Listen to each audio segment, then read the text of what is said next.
That is the plan for today. I almost forgot, but when it comes to my article, it is the first article with my new tagline. Now, when I've written articles in the past, I've written at the very end, Wendy McClure is the morning show co-host of said radio station. Well, that's no longer the case. So now that I'm doing this is my first new tagline. And they always put where I'm from in the same paper because they're very local. So it says Wendy McClure of Beach Haven West is the host of the Hopefulist podcast and blog. My own podcast and blog. My own little talk show. It's very exciting. Very exciting. I'm going to move on to the topic of the day. I was at a game night with a group of gals from the neighborhood on Monday. And they were talking about when you are in a bar and they ask you for your ID. They say it in a different way than I'm used to hearing it. Now, I've heard it before because I've lived here for some time. And I know that people in North Jersey do this. So it's not that unfamiliar to me. My phone is being very annoying. Okay, I must have hit the wrong button. Nope, I didn't hit the wrong button. It's just being a nuisance. I don't want to create a post. I just want to see what I'm doing. I want to get to my topic. It's not letting me do it. I don't want to create a post. What the? All right, here we go. Oh, my goodness. I'll tell you, if it's not one technical difficulty, it's another technical difficulty. All right, here we go. The people in North Jersey typically say, I got proofed. We're used to hearing carded. I got carded.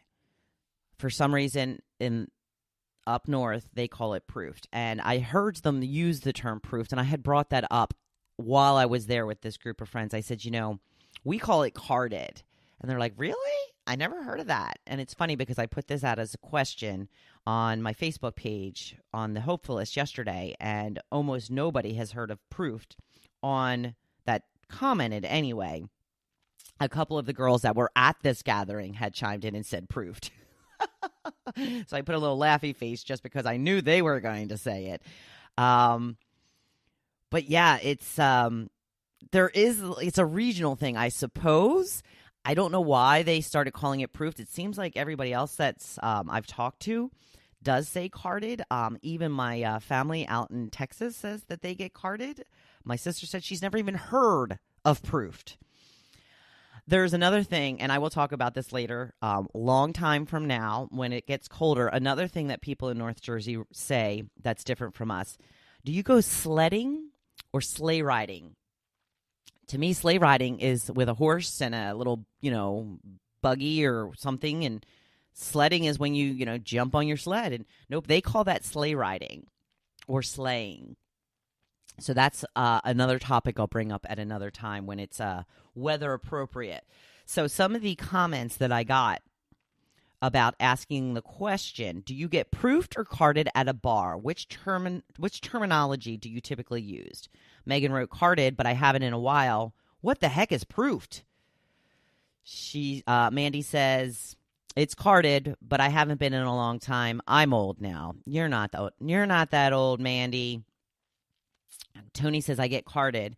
I got carded a few times in the last couple of weeks because when I shave my beard, I get carded left and right. Linda says carded. Joseph says carded. Jody says proofed. Gotta love Jersey. Still trying to be cool. Sounds like a license plate logo. Linda said proofed. Denise said proofed. They're the only two that said proofed. Kate said carded. Michelle said carded. And Samantha said carded. So it seems that everybody thinks that it's carded. The South Jersey, Philly area people win this time, people. Sorry to let you know that. I guess the North Jersey people weren't really reading. They weren't really paying attention. So the collective thinking on this podcast is you are carded. On to today's blog post. It is Get the Help You Need Week. And today's title is People Want to Help. It's true. People actually want to help. And sometimes You don't even have to ask for it. Sometimes people just offer it. And sometimes you do have to ask for it, and that's okay too. So this week I've talked about therapy, medication, the use of books to help you get on and stay on the path to your best life. But the people in your everyday life, they're there, usually ready and willing to offer any help they can. Here's some of the things you can do to get some help to kind of figure out your path, your passion, and where you want to go next.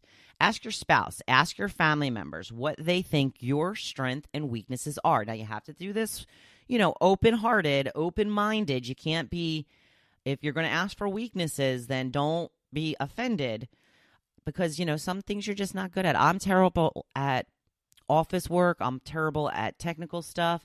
And, well, I know that. I don't care that people say that, but just don't take offense to it. They can tell you what they think you're really good at. Often others can see something in us that we can't see in ourselves. So even just asking someone to describe you in their words can be very surprising and helpful. I've often thought that people will often say something to you that you didn't really realize that you were like yourself. I had written a intro for a friend of mine one time for a bachelorette auction. And this is one of the early, indications that I probably should have been writing a long time ago, because this was a long time ago. But she was so impressed with the description. And I remember she ended up getting like a huge $1,800 bid or something. And I even brought that up to her recently. I was like, remember when I wrote that intro for you? She's like, oh my gosh, I forgot about that completely. That's probably why I got $1,800 on my bid, which was absurd. Like everybody else was getting like $200-300. So good for her. So just ask people what you think, how they would describe you. I think that it might be a little bit of an eye-opener. If you're seeking your passion, these types of conversations will help you discover more about what you love and what you're good at. So keep in mind, you are usually good at stuff you love, which is what you can turn your passion into. So just try and think about it. What am I good at? Do I really enjoy that? Can I turn that into a passion? Can I make more of that in my life? When it comes to my personal path down this podcasting road, I have had a ton of help. I started my first blog and figured out most of that stuff on my own. It wasn't fairly difficult, but I went to my friend Matthew. He is the intro voice guy on my podcast, and he will be wrapping up as he does every day. He helps get me started. He was willing to help. Now, I did go to him and ask for help, and he was totally willing to help. And I certainly would not be as far along as I am now if it wouldn't have been for the help he was willing to give me. I've had great support from my friends and family who will listen. I ask them for feedback. They've been very generous with giving me that. And I've even been offered help on creating a website for a one-stop shop for all things the Hopefulist. And again, free, not really a shop, but just, the dream is that you go there every day and you find everything from my blog posts to my podcast, anything you may have missed. That is my dream for one day, hopefully soon. But a friend of my brother has been doing this type of work for people for a while now. She reached out and offered to help me in getting started. And I'm really so touched that she offered her help, and I am actually taking her up on it. I almost didn't because I didn't want to be a bother and put her out, but then I realized, hey, she reached out to me. She offered to help. So apparently she's willing.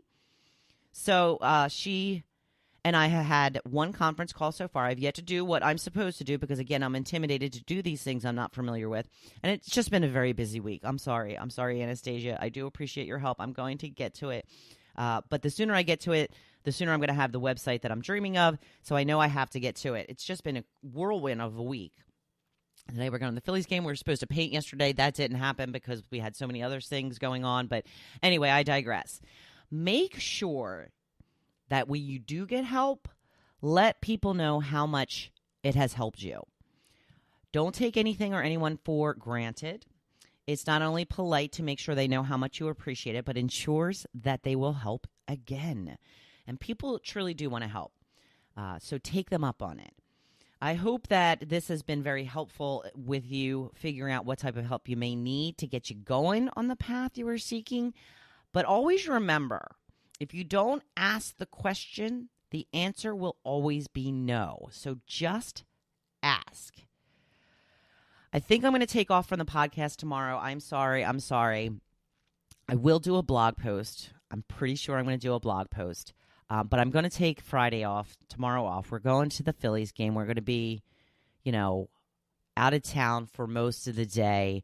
We've got some company coming in on Friday. My very first best friend, Tracy Porter, very excited. Whenever we get together, we drink and eat way too much, and we have so much fun. The last time she came, I got a tattoo. So anything can happen. Anything can happen at any time. So we're very much looking forward to that. But it's just been a busy, crazy week, and I am going to take the day off tomorrow. But I will be doing my blog post. So please tune in for that. I believe that the title for the blog post tomorrow is Sometimes You Just Gotta Be a Bee. I think that you know what I'm talking about. The bee rhymes with witch. Sometimes you just gotta be a bee witch. A bee witch. Sometimes you just gotta be. And that's going to help you on your path. So it's all tied in together. So I hope you have a great, I wish it were Cocktail Friday, Thursday. I hope that you have a fantastic weekend and a fantastic Cocktail Friday. Now I want you to go out and do the best that you can. Make it your best day yet. Thank you so much for listening. I will talk to you soon. Thank you for listening to The Hopefulist, hosted by Wendy McClure. For more inspiration, please visit hopefulist.com. Thanks, and we'll see you tomorrow on The Hopefulist.